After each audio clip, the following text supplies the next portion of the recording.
that's not true. They're out. Who are they targeting? USA. They're targeting US. They're targeting China. They're targeting the bigger boys. The article basically says, when you think about it, that the world, United Nations, world courts and things like this are basically targeting the less well-off countries. And as they target these less well-off countries, some people are saying that justice is, this is just the court to judge Africa, for example, or something like this. That was still the truth. These Spanish courts, which is what we were talking about, aren't targeting the little guys. They're going after the big guys. And basically, even in a case that Spain has no jurisdiction, has no tie to, because they're supranational judges, I should say, they are basically able to go in there and issue rulings, embarrass the country, things like this. Are they getting damages? Not at this point. You don't have to necessarily abide by the ruling, but they're going after the big guys. Okay, May's group, give me a fact.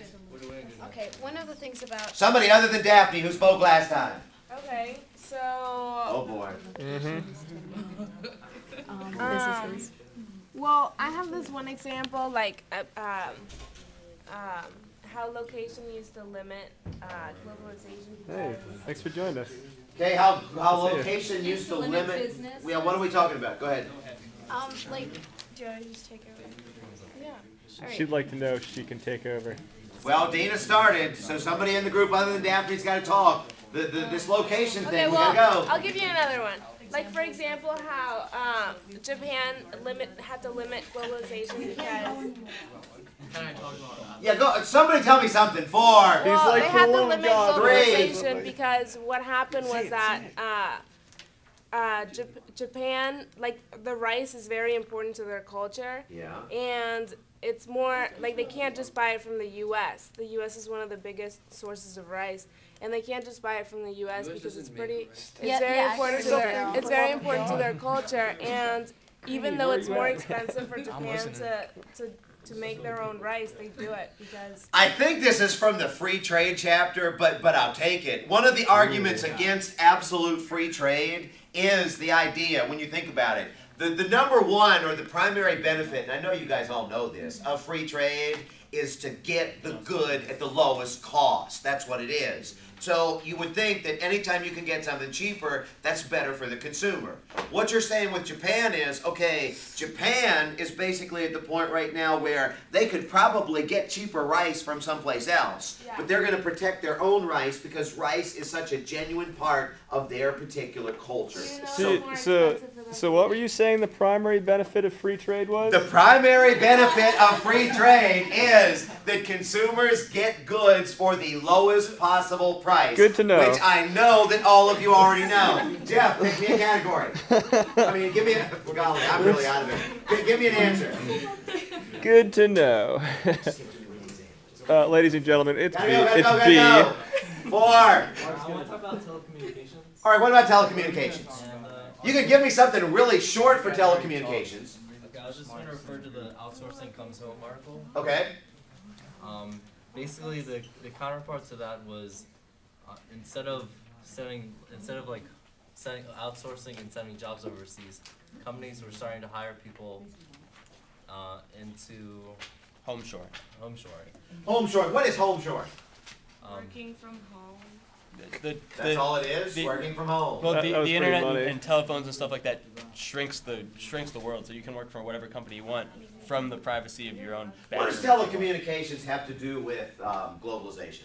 It shrinks the world. You don't have There's to something necessarily... really significant. Well, you don't about- have to have huge call banks in wherever you are. Okay. You can have people all over the world that have only a quiet space, a phone line, and a T1 line. Okay, so basically Taxes and insurance. homeshoring, if you will, or home sourcing, T1, sorry, this I'm idea, 1996. basically what you're saying is that instead of having to have these large call centers, if you've got a quiet place to work like a home office, if you've got a phone line, if you've got a high-speed connection, things like this, and then you've got time, you can basically get on the phone and take calls from home. What's the benefit of that for a company? It reduces overhead costs, like you don't have to pay for like a retail office building or something, taxes and insurance too. Okay, you don't have to worry about paying benefits, insurance benefits and things like this. You don't have to worry about overhead and rent and utilities and things like this because the person working at home pays for it. And you also pay them You pay them a little less. You pay them less because in the grand scheme of things, they're not coming into an office every day. Okay, what's the benefit for the worker? They get to work at home. They get to work at home. They don't have to travel. Okay, they don't have to commute. They don't have to put on clothes. Well, okay, that could be a benefit. I mean, that could be perverted. And they can be there when the kids come home. Okay, and if they've got kids, they've got really flexible schedules and things like this. The telecommunications is driving the second wave of globalization. That's the short thing that I was thinking about. Anybody remember what drove the first wave? Transportation drove the first wave. Richard's group, give me a fact. I just have a question. Are we allowed to talk about what factor is likely to be the reverse globalization?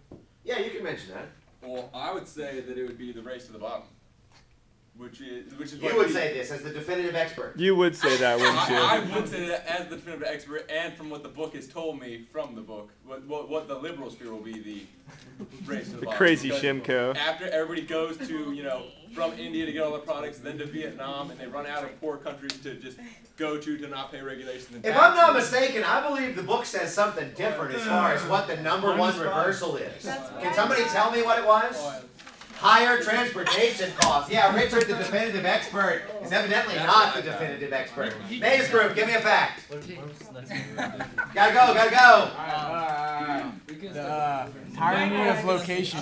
What's that? Tyranny of location. What is the tyranny of location? Location used to limit where a business could be, but globalization allows companies like Starbucks to be based out of Seattle and expand business to Beijing.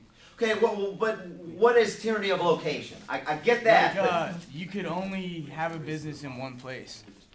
You can only have a business in one place. No, it's where Dina's gonna take over. Dina's gonna take over. Okay. Oh boy. You have an unfair advantage against your competitors. What do you mean? How close the You have source? an unfair advantage over your competitors. It's tyranny of What location. source? What is the source? Because you can grow something. Yeah, because you have an unfair advantage over your competitors. Because if you can grow stuff really good, like Florida oranges. Florida oranges now. Are y'all buying this? Yeah. I don't think I'm buying this. Jeff Group, give me a fact. You were right. You had to keep going. Talk about how to fight U.S. job losses. What's that now? The article How to Fight U.S. Job Losses. What would be maybe the best way, or give me a way or two that you can fight U.S. job losses? Stop giving tax breaks to corporations who outsource. Yeah, stop giving tax breaks to corporations that outsource. Anything else? Raise tariff on American goods. Oh, that's wrong. I've got to come back to you guys. I need a fact. I need a Raise fact. tariffs on foreign-made goods. What's that? Raise tariffs on foreign-made goods that come in. That's wrong too. I need another fact. The look on your I face. say everybody gets points. I think we're in the process of the race to the bottom right now. That's what I'm seeing. I need a fact. Group, give it to me. Mark, go ahead. 4. Jeff just goes 3. See God, Mark You just. would increase tax breaks if the U.S. corporation is investing on only U.S. Okay, yeah, I will go there. If the U.S., you will increase tax benefits to American companies that are reinvesting in the American worker. The other thing is give priority to American-based companies when you're giving out government contracts. And that's kind of a big one, too, in the grand scheme of things. So, looks like Jeff's group's got a star for this first one. Let's jump back in here. Go ahead and hit it so we say the